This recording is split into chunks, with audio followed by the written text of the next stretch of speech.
Bom, Rafael, eu queria agradecer primeiramente você estar aqui nessa entrevista aqui com a gente hoje e bater um pouquinho do papo da questão de maturidade, né, e questão do estresse nos sisos, né? Muito obrigado, viu, Rafael? Obrigado, Bruno. Prazer enorme falar contigo. Prazer estar aqui e poder contribuir com esse tema, que é um tema super importante, né? Eu acho que é um tema importante no nosso mundo aqui dos CISOs, de Security Officers, mas é um tema importante no mundo de um modo geral também. Acho que ele bebe de várias fontes, vamos colocar assim. Não, com certeza. Eu tenho um dado de um estudo aqui que diz que 62% dos CISOs consideram seu trabalho estressante pelo menos metade do tempo. Como que você avalia esse dado, né? É um dado muito forte, né? O dado da pesquisa da SG, super relevante. 62% avaliar o seu trabalho muito estressante pela metade do tempo, né, significa que ele tem muito pouco tempo de repouso, pouco tempo de descanso. Eu acho que ele tem dois efeitos bem importantes. Um efeito natural, que é um efeito da saúde, que é o burnout, e causa estresse em níveis diferentes, né? Ele pode começar com um nível de estresse mais suave, e isso provocar mais irritabilidade, menos paciência, mais dificuldade de tomar decisão, e até um ponto de vista de burnout que tem um impacto na família, em casa, na vida, no trabalho, né? Onde o profissional fica, realmente tem esse esgotamento, né? Como uma pilha que acaba a bateria e de repente se esgota. Eu acho que esse é um aspecto, né? Um aspecto de saúde que é importante. O outro aspecto é um aspecto organizacional, que eu acho que vale sempre a pena a gente colocar, porque um trabalho que é metade do tempo muito estressante, muito provavelmente leva a organização a ter um estilo de gestão, a gente diz assim, que é mais de bombeiro, né?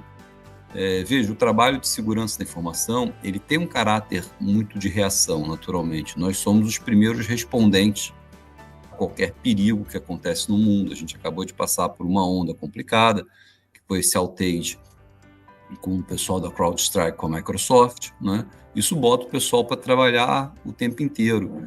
O nosso setor, ele tem essa característica always on, né? É o 24 horas, 7 dias por semana, ninguém fica 100% com a cabeça parada. E ficar com a cabeça parada é importante para você ter mais ideias, é mais importante para você poder relaxar, seu corpo descansar, sua saúde mental se estabelecer, né? Então, eu acho que tem também essa característica que ela é do setor always on, e para isso a empresa precisa se organizar, precisa criar uma estrutura, né, de escalas de trabalho, uma estrutura de um plano de comunicação em caso de incidente, uma estrutura que tenha menos dependência de uma ou duas figuras que nunca podem descansar, nunca podem se desconectar, né? Então, acho que aí tem um lado de trabalhar melhor a estrutura da empresa para que ela possa ter segurança, ter seus processos seguros, seu ambiente tecnológico seguro,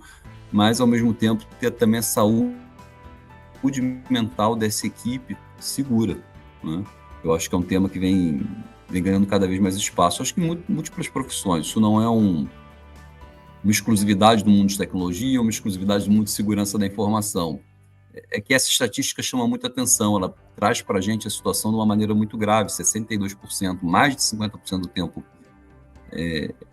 estressado, né, com um nível de estresse muito alto, é um sinal de que o nosso exército de defesa está ficando esgotado, né? Então, precisamos cuidar do exército de defesa para poder manter a nossa linha de defesa bem atuante. Isso é bem importante. Do ponto de vista de Quais, defesa, do ponto de vista também, claro, de saúde mental dessas pessoas, né? Perfeito, Rafael. Quais fatores você acha que influenciam nesse estresse dos CISOs, né? Eu acho que tem um fator que é natural, o mundo se digitalizou muito rápido, né? Pós-pandemia, essa coisa ainda acelerou mais e a superfície de risco aumentou muito. Então, o problema de cibersegurança se multiplicou em 10, 15, 20 vezes durante a pandemia. Só que o exército de defesa, as tecnologias empregadas nas empresas e o número de profissionais bem qualificados, dedicados a essa atividade, não acompanharam o mesmo desenvolvimento. Então, a gente tem empresas com tecnologias antigas, obsoletas, que não provê um nível de defesa automático suficiente e repousa muito trabalho na cadeira dos analistas de segurança, dos chefes de segurança, A gente tem equipes muito subdimensionadas, né, porque esse é um desafio novo, as empresas estão começando a entender a importância desse desafio, dedicar recursos para isso. Boa parte das empresas que a gente acaba conversando, a gente percebe que as equipes são pequenas realmente, tem uma necessidade de trabalhar 24/7, então faz com que a equipe fique mais estressada, isso é importante. E a outra é uma dificuldade de comunicação com a alta direção da empresa. A alta direção da empresa, tipicamente, são homens de negócios, são conselheiros. Os conselheiros, tipicamente, têm mais de 60 anos, são engenheiros, economistas, advogados, né? Então, eles nem são digital savvy, necessariamente, não entendem as mazelas do mundo digital nos seus detalhes, e muito menos necessariamente compreendem os riscos digitais associados a isso. Então, por muitas das vezes, o CISO ele tem muita dificuldade de aprovar um plano diretriz de segurança, um plano plurianual com 3, 4 anos de investimento. Ele acaba absorvendo muito do risco que a empresa deveria ter discutido, amadurecido e nivelado essa capacidade de defesa num patamar mais alto e mais maduro. Esse diálogo também é um diálogo que vem amadurecendo com o tempo, mas ele hoje ainda é um diálogo incipiente. Os CISOs têm dificuldade de conversar com o conselho de administração ou com a alta direção tem dificuldade de se educar e entender, não parou para se educar em cibersegurança e entender a realidade do trabalho, e muitas das vezes a área de segurança da informação fica até relegada a um terceiro, quarto nível hierárquico dentro da empresa. Então, tendo muito pouco espaço, muito pouca voz para conseguir discutir um problema do tamanho dessa relevância. Volta para a questão organizacional. Então, eu acho que tem esses aspectos que são super importantes, Bruno. Rafael, o Brasil é foco de ataque, isso não é novidade para ninguém. Qualquer estatística ou dado que a gente busque por aí, o Brasil vai figurar, no mínimo, entre os top 10 maiores alvos, né? Eu vejo muito essa reclamação com relação ao entendimento com o board, que nem você mencionou, o CISO ou o profissional de segurança da informação tem muita dificuldade em passar a mensagem de que a segurança também faz parte do negócio, né? Eu queria entender de você, primeiro, como que a maturidade tem evoluído do Brasil com relação a isso, com relação à cibersegurança dentro do plano de negócio das empresas, e também saber como que o CISO pode fazer essa comunicação ser mais fluida, né? O Brasil, em termos de governança corporativa como um todo, ainda tem uma estrada a andar. Você vê, se você pega as estatísticas dos principais institutos de governança corporativa, você vai ver que os conselhos de administração não têm muita prática com o mundo digital. Os conselhos não são digital savvy, não tem esse conhecimento digital. Normalmente são profissionais que passaram por outros tipos de desafio na vida, não necessariamente os desafios da vida digital. Então, eles têm realmente um pouco mais de dificuldade de compreender esse mundo. Eu acho que esse é um ponto de maturidade, que ele impacta tanto segurança da informação quanto transformação digital. Veja quantos projetos, quantas empresas que tentaram processos de transformação digital e não deram os resultados esperados, né? E muito porque faltava uma compreensão maior do que é esse mundo digital. É muito importante que dentro da alta direção de uma empresa, dentro do conselho, dentro da diretoria, dentro do que se chama do C-Level, você tenha profissionais que tenham uma vivência no mundo digital, que tenham administrado empresas digitais, que tenham vivido negócios digitais, vivido os desafios digitais, porque isso faz com que você consiga traduzir um pouco mais a cultura da empresa. Veja, o CISO tem o desafio e a obrigação de conseguir se comunicar com o board de uma maneira que o board compreenda. Eu não quero retirar esse desafio dele, mas o board também tem a obrigação e a responsabilidade de querer entender os riscos da empresa. Da mesma maneira que um board ele quer entender um risco contábil, um risco econômico, para ver se no balanço que ele vai assinar pode ter alguma fraude, se naquele balanço tem algum risco que pode expor a empresa e ele precisa verificar, ele também é responsável por assinar documentos de segurança da informação.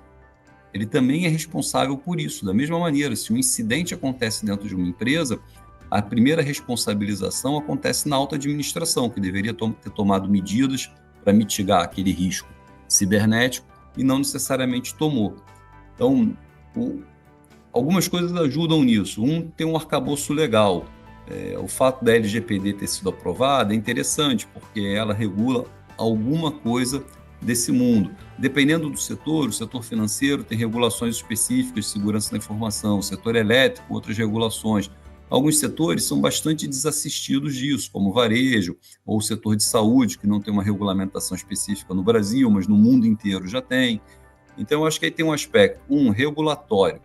Eu acho que quanto mais a gente vê as regulações avançarem e amadurecerem, essa responsabilização na administração, na alta administração, vai acontecer com mais clareza. E 2, o enforcement legal, porque veja, o nosso exemplo da LGPD, tem muito tempo já que ela é uma lei bem escrita, ela é uma lei bem determinada, veio no momento adequado, mas ela não tem um poder de fiscalização, né? Então, é o que o americano fala do enforcement legal, né? Law enforcement. Ela não tem. Então, se as empresas praticam ou não praticam, cumprem ou não cumprem a LGPD, elas não têm uma responsabilização direta por ausência de fiscalização. Isso é uma questão do Brasil, né? Foi assim com o cinto de segurança, né? Quando botaram todo mundo para usar cinto de segurança, o pessoal não queria usar. Quando começou a aplicar multa, todo mundo usou o cinto de segurança. E aí se adaptou e viu que era uma coisa importante. Então, tem que ter um marco regulatório, tem que ter um marco fiscalizatório, porque isso cria uma estrutura institucional para as empresas trabalharem, né? O conselho de administração precisa, e a alta direção da empresa, precisam ser treinados em riscos cibernéticos, eles precisam conhecer como avaliar um risco cibernético. Porque quando o CISO leva para ele um material para ele avaliar de risco, ele tem que ter os ouvidos treinados da mesma forma que ele tem treinado em contabilidade, do mesmo jeito que ele tem treinado em direito, né? Para conseguir entender aquilo que está sendo dito e, inclusive, poder tomar uma decisão sobre o apetite de risco. O CISO tem uma tarefa importante nessa história, porque ele precisa liderar esse movimento, né? Então, ele precisa, e a minha recomendação tem sido sempre, escolha um framework, né? Porque um framework de segurança, ele vai te dar gradações de níveis de segurança, seja o NIST, seja o ISO 27000, seja o CIS, enfim, você vai ter os controles e você vai quase que conseguir atribuir uma nota para a sua segurança, comparar essa nota com a sua concorrência, para poder se comunicar e mostrar se você está mais inseguro ou menos inseguro que a concorrência, e você vai começar a conseguir comunicar qual a probabilidade de um acontecimento de risco. Ao entender essa probabilidade, entender o investimento necessário para que essa probabilidade seja menor, a empresa vai começar a fazer uma balança entre qual o nível de investimento que eu quero ter em segurança, baseado em qual o nível de proteção que eu quero ter. Quero investir pouca proteção. Um dia a casa pode cair. Quero investir muito, né? Preciso investir com inteligência para ter proteção sem gastar dinheiro em excesso. Então, o budget de segurança é sempre um budget muito contado, muito apertado, muito aquém do que as empresas precisam para criar a sua infraestrutura de segurança. Então, o CISO tem uma tarefa difícil, ele precisa comunicar esses riscos de maneira adequada e precisa escolher aonde ele quer alocar esse dinheiro de forma eficaz. Normalmente, eu faço a recomendação que ele coloque o dinheiro no que a gente chama das joias da coroa, né? Se não dá para proteger tudo, protege as joias da coroa, porque pelo menos você vai dormir mais tranquilo. Mas ainda assim isso é difícil, porque a superfície digital é muito ampla. Então tem muitos acessos à joia da coroa, possíveis acessos. Então por isso que os planos de segurança são realmente complexos, porque é um problema de natureza complexa. Não tem uma bala de prata para resolver essa questão. Por isso que você precisa cada vez mais conscientizar o board, o CISO precisa trabalhar melhor a governança da segurança da informação, estabelecendo métricas para saber se comunicar através de métricas, porque é isso que os conselhos falam, é isso que os presidentes falam, né? Quando o meu time vem falar comigo, eles não vêm com a coisa estruturada em métricas, de modo que a gente possa medir, tomar uma decisão, eu tenho muita dificuldade de fazer uma aprovação, assim como você teria ou qualquer outra pessoa teria, né? Então, precisa se colocar nessa posição e os CISOs, de modo geral, são engenheiros, bons engenheiros, excelentes engenheiros, né? São trabalhadores extremados, né? São verdadeiros heróis, mas não necessariamente eles têm uma formação gerencial, não se formaram em administração, não fizeram mestrado em administração ou alguma coisa assim. Então, eles precisam também preencher essa lacuna de formação gerencial que eles têm para conseguir se aproximar um pouco mais desse outro mundo. Esse é o lado do trabalho que compete ao CISO. Perfeito. Rafael, outro, pelo menos, digamos assim, empecilho que eu ouço muito é com relação à profissionalização do cybercrime, né? A gente vê um crescimento, principalmente de ransomware as a service, fraude as a service. Então, cada vez mais o cybercrime crescendo, cada vez mais profissional, né, de certo modo. E eu queria saber como que isso afeta o dia a dia do CISO, né, o profissional de cibersegurança. Afeta muito. Essa é uma relação bastante assimétrica e bem injusta, né? Porque o CISO, ele precisa proteger todo e qualquer possível ponto de entrada, de ruptura, de quebra, enfim. É uma neurose grande. O atacante só precisa encontrar um. Se ele encontra um e entrar a partir dele, ele não precisa procurar os outros, né? Então, é uma relação bastante assimétrica nesse sentido. A preocupação da defesa é uma preocupação muito grande. Os atacantes, e você tem toda a razão quando você fala, eles mudaram, né?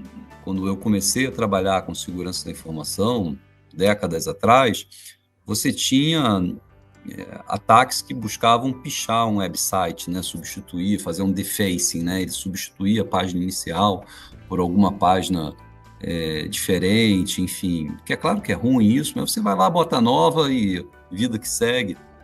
Os atacantes atuais, eles são muito organizados, eles são atacantes motivados economicamente, como você falou, tem gangues e gangues de ransomware, por exemplo, que conseguem fazer o sequestro de dados e os resgates são altos, né? Então tem uma motivação importante econômica. Você tem ataques que são patrocinados por nações, né? São os state-sponsored attacks, são patrocinados por nações. Algumas nações a gente sabe que patrocinam para fazer espionagem, para fazer desequilíbrio informacional, para desligar infraestrutura básicas, enfim, dos países. A gente sabe que isso existe, tem uma quantidade, um volume importante.